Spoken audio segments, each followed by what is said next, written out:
A very good morning to all of you. Welcome to the computer class.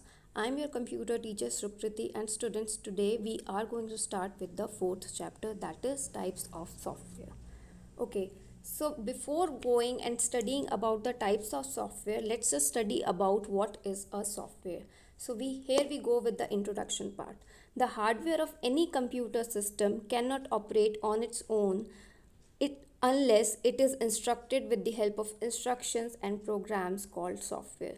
तो आपको पता है कि हमारे कंप्यूटर के अंदर सॉफ्टवेयर कितना ज़्यादा important and crucial role play करता है. आपके कंप्यूटर के जितने भी हार्डवेयर डिवाइसेस हैं वो अपने आप कभी भी ऑपरेट नहीं हो सकते जब तक उसे किसी टाइप की इंस्ट्रक्शंस या कमांड प्रोवाइड की जाए. So all these instructions and programs are called software with the help of which our computer system works.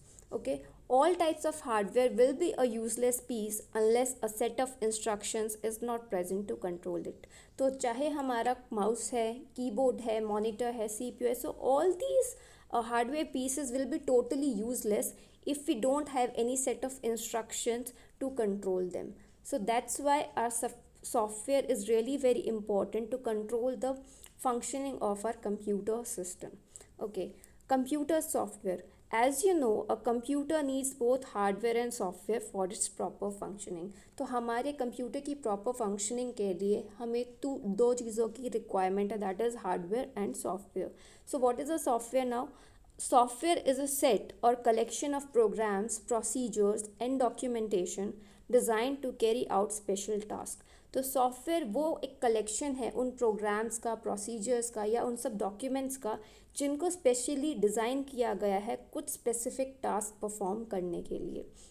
Anything you store electronically in computer is a software. So whatever things that you store in the computer is a software.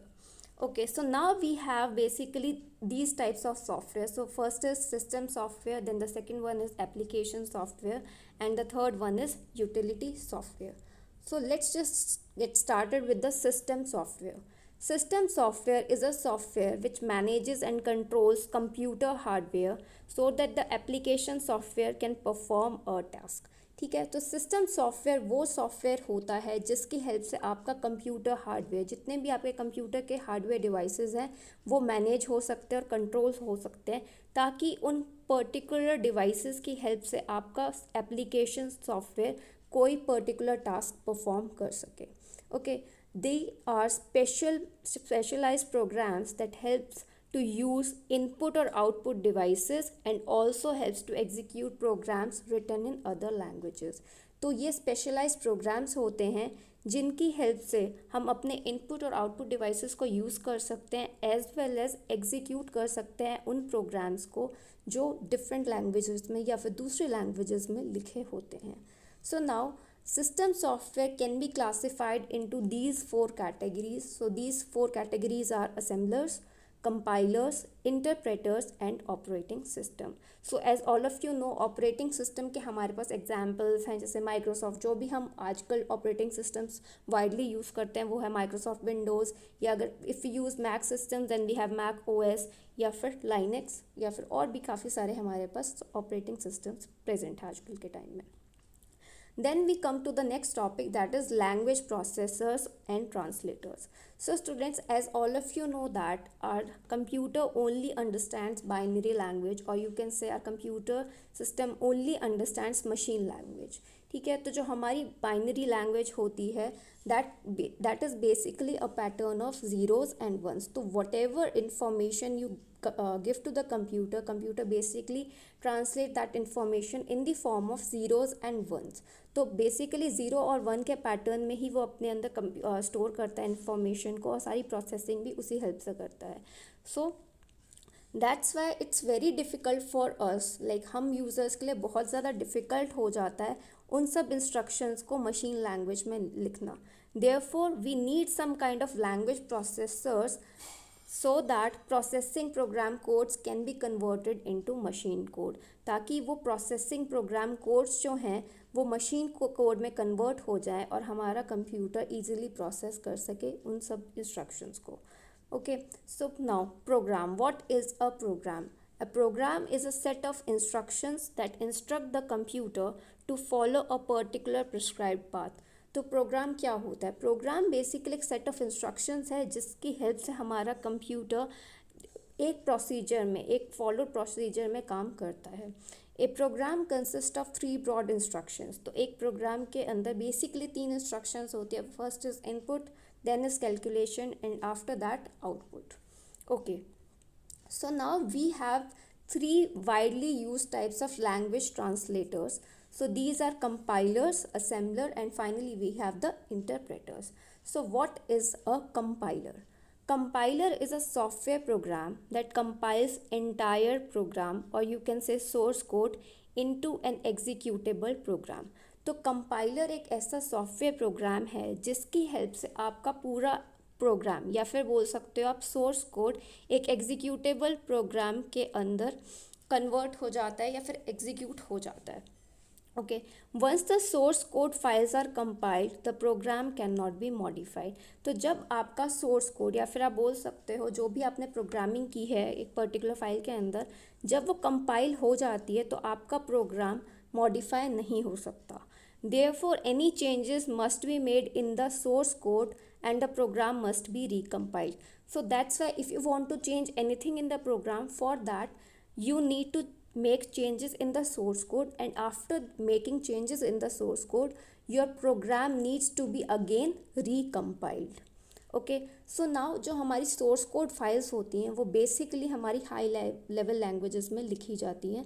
So high level languages के examples क्या हैं? C, C plus plus, आपकी basic language हो गई या Java हो गई. So these are all the high level languages. So जितने भी सोर्स कोड है ये हाई लेवल लैंग्वेज में रिटन होते हैं, and after that these are converted into low level language, या फिर जिसको आप मशीन लैंग्वेज भी बोल सकते हो. ठीक है, so that the computer can understand this type of language. Okay, after compiler we have assemblers. So assembler is a program to convert assembly language into machine language. तो assembler क्या होता है? assembler भी एक टाइप का translator है जिसकी help से आप assembly language को machine language में कन्वर्ट कर सकते हैं. They work similarly to compilers, translating an assembly language program into object code. तो compilers जैसे वर्क करते थे वो भी बेसिकली ऑब्जेक्ट कोड में कन्वर्ट कर देते थे, वैसे ही आपका जो असेंबलर है वो असेंबली लैंग्वेज को ऑब्जेक्ट कोड में कन्वर्ट कर देता है. So high level language is translated into assembly language. तो क्या होता है, प्रोसीजर कैसे फॉलो होता है? जो आपका हाई लेवल लैंग्वेज होती है वो असेंबली लैंग्वेज में कन्वर्ट होती है, and with the help of assembler this assembly language is finally converted into machine language, and this machine language is totally understood by our computer system. So now we have interpreters. So what are interpreters? Interpreters translate a program line by line. Means जो हमारा interpreter है क्या करता है, ये आपके programme को line by line interpret करता है, एंड साथ ही साथ जो भी एक लाइन बाय लाइन जो इंटरप्रिटेशन होती है, साथ साथ आपके जो भी वो स्पेसिफाइड एक्शंस होते हैं वो सीक्वेंस में कैरी आउट होते चले जाते हैं. मींस अगर एक लाइन के अंदर जो भी इंस्ट्रक्शन लिखी है वो एग्जीक्यूट होगी, then second line, then it will execute. तो लाइन बाय लाइन वो उसको इंटरप्रेट करते चला जाता है, और साथ साथ जो भी एक्शंस परफॉर्म करने होते हैं वो भी उसके साथ होते चले जाते हैं. This means it translates an instruction into machine language. Means ये हर एक इंस्ट्रक्शन को मशीन लैंग्वेज में ट्रांसलेट करता है, फिर उसको एग्जीक्यूट करता है, and then finally it again proceeds with the next statement. However, interpreted programs run slower than compilers. So it is but obvious कि जो हमारे interpreted programs होते हैं वो compiler से काफ़ी ज़्यादा slower run होते हैं. However, it is very convenient to write an interpreted program since a single line of code can be tested interactively. लेकिन इनको लिखना बहुत ज़्यादा convenient है, क्योंकि जैसे आप एक सिंगल लाइन को लिखते हो, ठीक है, उसके बाद अगर उसके ऊपर आप टेस्टिंग परफॉर्म करते हो तो आपको जो टेस्टिंग होती है वो बहुत अच्छी आसानी से हो सकती है और काफ़ी इंटरैक्टिवली हो सकती है. So now here we go. What is an operating system? An operating system is the most important software program that enables the computer hardware to communicate and operate with the computer software. तो एक operating system वो सबसे important software program है जिसकी help से हमारा computer के hardware आपस में इंटरेक्ट करते हैं, कम्युनिकेट करते हैं एंड कंप्यूटर के सॉफ्टवेयर के साथ ऑपरेट हो सकते हैं. Okay, in brief an operating system is a set of programs that controls a computer. So as all of you know, अगर हमारे कंप्यूटर के अंदर एक ऑपरेटिंग सिस्टम नहीं है, so do you think our computer system can work? No, it can't. When you turn on your computer, the operating system starts automatically. So whenever you turn on your smartphone or you turn on your laptop or desktop computer, so what the first thing happens? आपका operating system automatically start हो जाता है. Operating system performs basic tasks such as recognizing input from the keyboard, sending output to the screen, keeping track of files and directories and controlling devices like disk drive and printers. तो जो आपका operating system है वो basic functioning करने के लिए use किया जाता है. जैसे कि कीबोर्ड से आप कोई भी की प्रेस करते हैं तो it takes it as an input, then जो भी आउटपुट आता है वो स्क्रीन को देता है, एज वेल एज जो भी आपकी फाइल्स हैं उनका पूरा एक रिकॉर्ड मेंटेन करके रखता है, as well as it controls all the devices like disk drives हो गए, आपके जो भी प्रिंटर्स हो गए उनका पूरा उनकी कंट्रोलिंग करता है. So without a computer operating system a computer would be useless. तो आपका जो अगर आपके पास ऑपरेटिंग सिस्टम नहीं है तो your basically computer will be just like a box, it can not work. Okay, so now we have character user interface and graphical user interface. So these are basically the types of operating system. First is character user interface and the second one is the graphical user interface. So what is character user interface?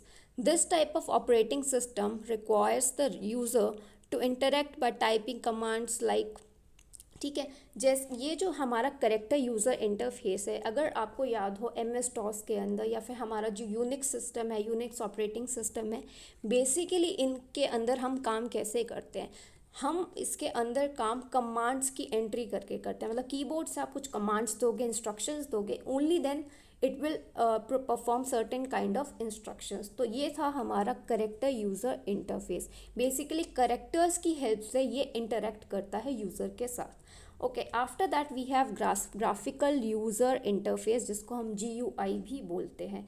तो अगर students जो भी systems जो भी operating systems we are using right now, चाहे वो हमारे smartphone का एंड्रॉयड ऑपरेटिंग सिस्टम हो या फिर हम अगर अपने एप्पल का आईफोन है उसके अंदर जो एप्पल iOS है वो सिस्टम हो, या फिर हमारे कंप्यूटर के अंदर लैपटॉप्स के अंदर जो भी हम विंडोज़ माइक्रोसॉफ्ट विंडोज़ यूज़ कर रहे हैं, या फिर if we are working on Apple system Mac systems के अंदर अगर हम ऑपरेटिंग सिस्टम यूज़ कर रहे हैं, so these are all the type of graphical user interface operating system.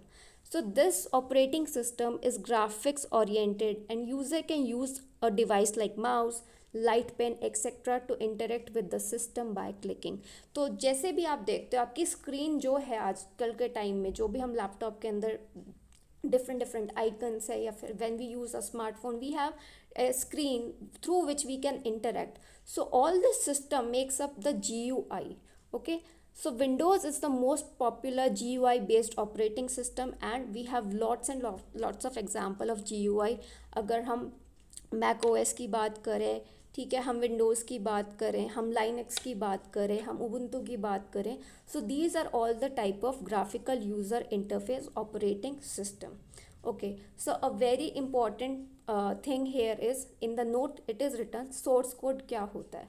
सो अगर मैं सोर्स कोड की बात करती हूँ तो सोर्स कोड क्या है, एक प्रोग्रामिंग कोड है जो कि हाई लेवल लैंग्वेज में लिखा जाता है, जैसे कि C++, जावा एक्सेट्रा. तो ये जो सोर्स कोड होते हैं basically these are written by the computer programmers, जिनको या फिर हम सॉफ्टवेयर प्रोफेशनल्स बोल देते हैं. Source code is written in programming languages that contain variable, declarations, instructions, functions and other statements that tell the program how to function. ठीक है, हर एक पर्टिकुलर प्रोग्रामिंग लैंग्वेज के अंदर कुछ टाइप के वेरिएबल्स होते हैं, कुछ डिक्लेरेशंस होते हैं, कुछ इंस्ट्रक्शंस होती हैं, कुछ फंक्शंस होते हैं और कुछ टाइप की स्टेटमेंट्स होती है जिसकी हेल्प से वो ये बताता है कि प्रोग्राम को क्या करना है and how it will function. Okay, So now we come to the another topic, that is operating system as a resource manager. So operating systems are resource managers. The main resource is computer hardware in the form of processor, storage or input output devices, communication devices and data. तो जो हमारा operating system है वो basically क्या है, एक resource manager जो सारे रिसोर्सेज को मैनेज करके रखता है। तो रिसोर्सेज क्या है, हमारा हार्डवेयर हो गया, हार्डवेयर कैसे, हमारा प्रोसेसर हो गया, हमारे स्टोरेज डिवाइसेस हो गए, हमारे इनपुट आउटपुट डिवाइसेस हो गए, या फिर हमारे कम्युनिकेशन डिवाइसेस हो गए, या फिर जो भी डेटा या इन्फॉर्मेशन है. So these are all the resources. Okay, so what are the functions of operating system? So operating system provides a variety of services to your computer and the user. So here are a list of operating system functions. So these are implementing the user interface. Obviously अगर हमारा operating system है तो वो implement करेगा user interface, means कि कैसे एक user operating system से कैसे इंटरैक्ट करता है. Then is allowing users to share data among themselves. ठीक है, तो अगर आप कोई भी फाइल शेयर करते हो किसी और पर्सन के साथ तो वो ऑपरेटिंग सिस्टम आपको वो करने में हेल्प करता है. शेड्यूलिंग रिसोर्सेज अमंग यूजर्स, कुछ भी रिसोर्सेज, कोई किसी भी टाइप का रिसोर्स, चाहे आपका हार्डवेयर हो चाहे वो सॉफ्टवेयर हो, वो किसी भी टाइप का रिसोर्स आप शेयर कर सकते हो. रिकवरिंग फ्रॉम एरर्स, कोई टाइप का एरर हो जाता है उसके अंदर भी वो आपको हेल्प करता है उन सारे एरर से रिकवर करने के लिए. फैसिलिटेटिंग पैरेलल ऑपरेशंस, जैसे कि एक टाइम पर आप बहुत सारी चीज़ें कर रहे होते हो तो उसमें ये आपको हेल्प करता है. हैंडलिंग नेटवर्क कम्युनिकेशंस, कोई भी नेटवर्क, इंटरनेट है, किसी भी टाइप का नेटवर्क है, उसके अंदर आपको चीज़ें करने के लिए बहुत हेल्प करता है. शेयरिंग हार्डवेयर अमंग यूज़र्स, आप किसी भी यूज़र के साथ हार्डवेयर शेयर कर सकते हो, प्रिंटर शेयर कर सकते हो. ठीक है. Preventing users from interfering with another.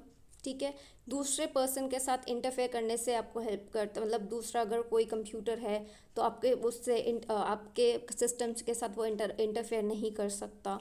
Then facilitating input output. ठीक है, जो भी इनपुट इंस्ट्रक्शंस आप देते हो कुछ भी आपको आउटपुट मिलता है. So these are the functions of the operating system. Then accounting for resource usage, कि आपने कितना अपने रिसोर्सेज का यूज़ किया है, वो सब चीज़ें भी देखता है. And as well as organizing data for secure and rapid access. ठीक है, आपके कंप्यूटर में जो भी डेटा, जो भी इंफॉर्मेशन है उसको सिक्योर तरीके से रखता है और साथ ही साथ फास्टली एक्सेस प्रोवाइड करता है उस डेटा के regarding. Okay, so now the computer systems can be classified in as follows. So first we have batch processing. Okay, batch operating system places the task in a queue for execution. Tasks are marked according to their priority and the computer executes them accordingly. तो देखो हमारा जो operating system होता है, basically जो batch operating system होता है उसमें क्या होता है, हमारे कंप्यूटर के अंदर कुछ ऐसे प्रोग्राम्स होते हैं, कुछ ऐसी इंस्ट्रक्शंस होती है जो पहले से ही एक प्रायोरिटी ऑर्डर में सेट होती हैं. तो जो ये पर्टिकुलर ऑपरेटिंग सिस्टम में क्या होता है, ये हर एक टास्क को एक प्रायोरिटी दे दी जाती है और उस प्रायोरिटी के अकॉर्डिंग हमारा कंप्यूटर उस पर्टिकुलर टास्क को एग्जीक्यूट करता है. ठीक है, तो this process is also known as spooling. तो स्पूलिंग बेसिकली क्या है? The spooling is basically in which data is temporarily held to be used or to be executed by a device, program or the system. ठीक है, तो क्या होता है, हम डेटा को ऐसे जगह पे स्टोर करके रखते हैं टेम्प्रेरी बेसिस पर, ताकि जब भी प्रोसेसर को उस चीज़ की ज़रूरत हो सके या फिर किसी भी डिवाइस के थ्रू उसको एग्जीक्यूट होना है तो वो जल्दी से ईजिली हो जाए. तो इस प्रोसेस को हम बोल देते हैं spooling. Okay, so now we have multi-programming. Multi-programming system allows more than one program to reside in the memory simultaneously. Multi-programming का नेम ही बता रहा है कि एक टाइम पर डिफरेंट प्रोग्राम्स जब हो जाते हैं तो उसको हम बोलते हैं multi-programming. Okay, so as one program is executed, the CPU executes the other program. जब एक प्रोग्राम एग्जीक्यूट हो जाता है तो हमारा CPU दूसरे प्रोग्राम को एग्जीक्यूट कर देता है. Okay, multi-user operating system allows two or more users to run programs at the same time. तो जो आपका मल्टी यूज़र प्रोग्राम होता है, मल्टी यूज़र ऑपरेटिंग सिस्टम में क्या होता है, एक दो या दो से ज़्यादा यूज़र्स एक प्रोग्राम को सेम टाइम पर रन कर सकते हैं. तो इसमें क्या होता है, एक यूज़र के साथ मतलब एक कंप्यूटर के साथ काफ़ी सारी मल्टीपल नोड्स कनेक्टेड होती हैं. ठीक है, और जो कंप्यूटर आपको डिफरेंट नोड्स प्रोवाइड करता है that is the host computer and the other users work on the different nodes. Then we have multi-processing. So multi-processing system enables several processes to run concurrently. Means एक time पर बहुत सारे processes इकट्ठे run जब हो रहे होते हैं उस चीज़ को हम बोल देते हैं multi processing. This means multi processing has the ability to execute more than one process at the same time. ठीक है, एक ही टाइम पर काफ़ी सारे जब प्रोसेसेस रन हो रहे होते हैं तो उसको हम बोल देते हैं multi processing. And multi programming में क्या था, काफ़ी सारे प्रोग्राम्स क्या होता है एक के बाद एक एग्जीक्यूट हो जाते हैं. बेसिकली प्रोग्राम एक प्रोग्राम एक साइड पर हो रहा है, दूसरा प्रोग्राम एक साइड पर हो रहा है, तो इस तरीके से हमारा मल्टी प्रोग्रामिंग काम करता है. Then we have multitasking. तो आपको पता है हमारा कंप्यूटर मल्टीटास्किंग करने की बहुत अच्छी एबिलिटी रखता है. So multitasking means to execute more than one task at the same time.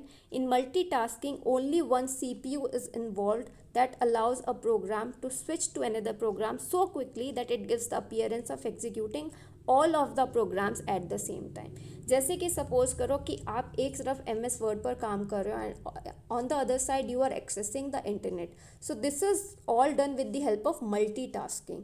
आपको पता भी नहीं चलता. बेसिकली वो क्या करता है, एक प्रोग्राम से स्विच होकर एक प्रोग्राम को बंद करके, बंद भी नहीं करता, बेसिकली वो शिफ्ट कर लेता है अपना इंस्ट्रक्शंस को दूसरे प्रोग्राम के अंदर, और इस तरीके से हमारा मल्टीटास्किंग परफॉर्म होता है. Then we have multi threading. Multi threading executes different parts of a program called thread simultaneously. तो हमारे हर एक प्रोग्राम के डिफरेंट थ्रेड्स होते हैं, काफ़ी सारे थ्रेड्स होते हैं, तो काफ़ी सारे थ्रेड्स एक ही टाइम पर एग्जीक्यूट हो जाते हैं. This means multi threading allows different parts of a software program to run concurrently. Means कि अगर हमारा एक सॉफ्टवेयर प्रोग्राम है तो उसके मल्टीपल थ्रेड्स एक टाइम पर रन हो जाते हैं. Okay, and after that we have real time.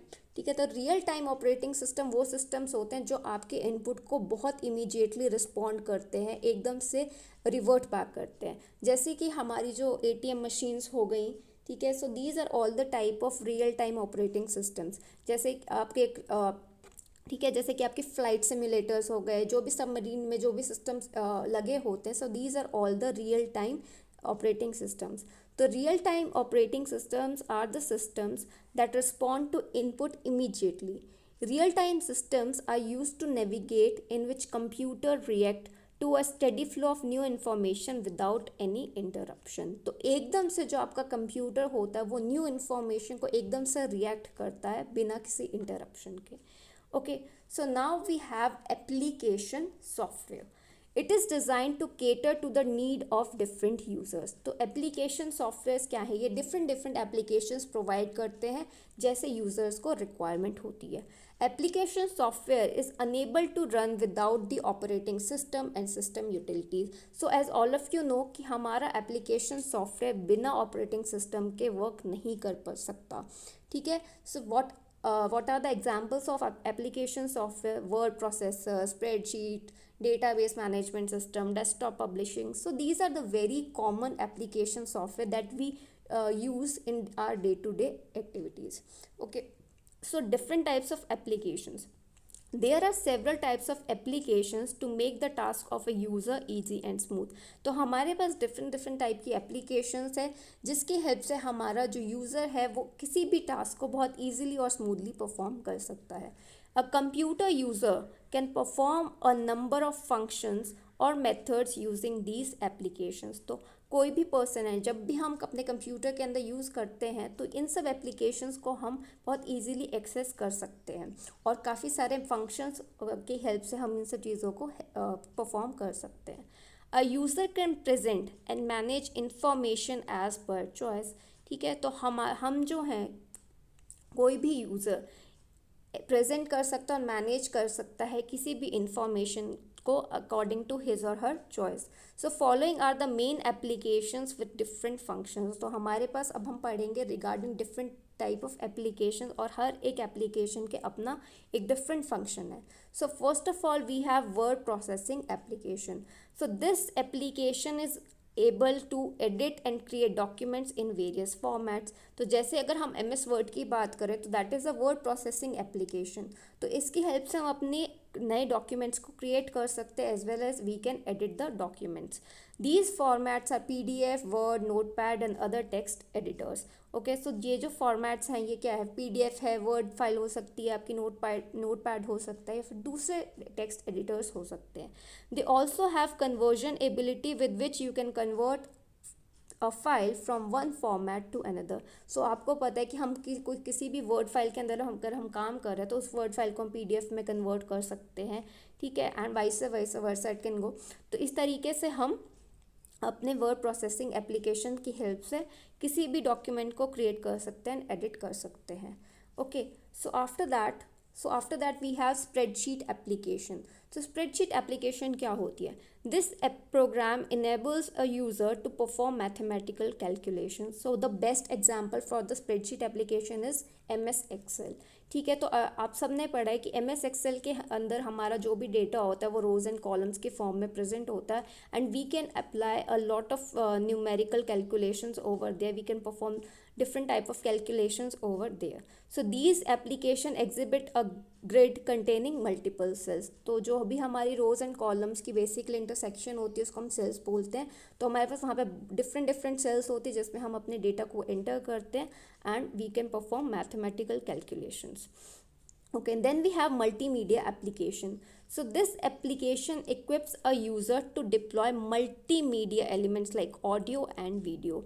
तो ये जो टाइप की एप्लीकेशन होती है मल्टीमीडिया एप्लीकेशन, ये हेल्प करती है एक यूज़र को कि वो डिफरेंट मल्टीमीडिया एलिमेंट्स को डिप्लॉय कर सके एंड यूज़ कर सके. ठीक है, you can use animation and other graphics to make your presentation attractive and professional. ठीक है, तो मल्टीमीडिया के अंदर हमारे पास sound, audio, images, so these are all the part of multimedia. Okay, then we have database application. So this kind of computer program enables a user to collect and organize the data or information. तो database application का best example है आपका DBMS, that is database management system. ऐसा system जिसके help से आप पूरा एक डेटाबेस का कलेक्शन तैयार करके रख सकते हो. It equips a user to store and retrieve data at any time and for any purpose. तो जब भी आप डेटाबेस मैनेजमेंट सिस्टम के अंदर अपना डेटाबेस बना के रखते हो तो आप उसको कभी एक तो उसको आप स्टोर कर सकते हैं, as well as you can fetch any data at any point of time. So for instance, this application is useful for archiving or storing information in online library. Okay, so these applications are used in commercial and non-commercial organizations to deliver high quality output. They are also deployed by educational or healthcare institutions. Individuals deploy the programs at home for personal uses. The beneficial features और various types of application make them flexible for any type of purposes. तो जहाँ पर भी हमें database की requirement होती है, चाहे वो कमर्शियल ऑर्गेनाइजेशंस हो या नॉन कमर्शियल ऑर्गेनाइजेशंस हो, जहाँ पर भी हमें डेटा को मेंटेन करने की ज़रूरत है, ऑर्गेनाइज करने की ज़रूरत है, तो वहाँ पर हम डेटाबेस एप्लीकेशंस का यूज़ करते हैं. Okay, then we have saving a file in JPEG, GIF and BMP format. So one has to save the images in best possible format. ठीक है, तो जब भी आप किसी इमेज को सेव करते हो, यू वांट दैट कि वो जो इमेज है वो बेस्ट पॉसिबल वे में सेव हो. The user gets different results when image is saved in different formats. ठीक है, तो आप किसी भी इमेज को सेव करते हो तो और डिपेंड करता है कि आपने उस पर्टिकुलर इमेज को कौन से फॉर्मेट में सेव किया है. तो अगर आपने सपोज BMP में किया है तो आपको एक डिफरेंट रिजल्ट मिलता है. अगर वो JPEG फाइल है तो वो डिफरेंट इमेज, मतलब आपको दिखने में वो थोड़ा डिफरेंट लग सकती है. Thus it is very important to pick the file type most suitable for the image you are saving. So that's why it's really important कि आप किसी फाइल को सेव कर रहे हो, जो भी इमेज फाइल उसको सेव कर रहे हो, तो आपको ये देखना बहुत ज़रूरी है कि उस पर्टिकुलर इमेज के लिए कौन सा फाइल टाइप सबसे ज़्यादा सूटेबल है. The commonly use formats are JPEG, जिसको हम JPEG या फिर JPG भी बोलते हैं. Then we have GIF, GIF, and then lastly we have BMP. So now we study about the BMP. So BMP image has a .bmp extension and is called a bitmap file.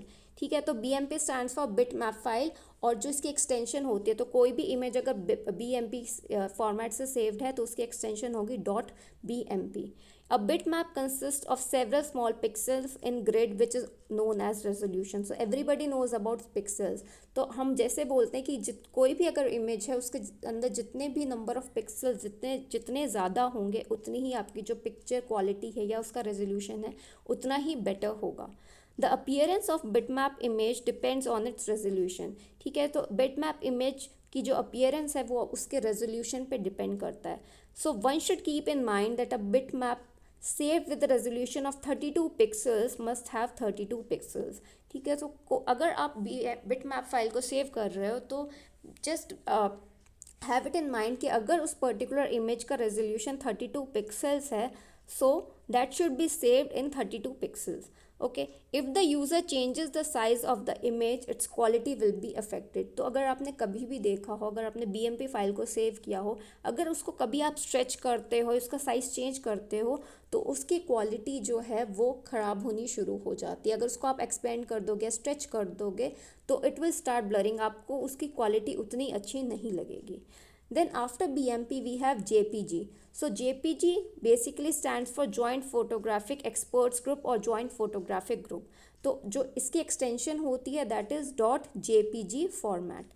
It is compressed version of a BMP. तो basically जो हमारी files, जो हमारी images compressed version में आती है तो that is of JPG. Then we have GIF. The GIF extension stands for Graphics Interchange Format.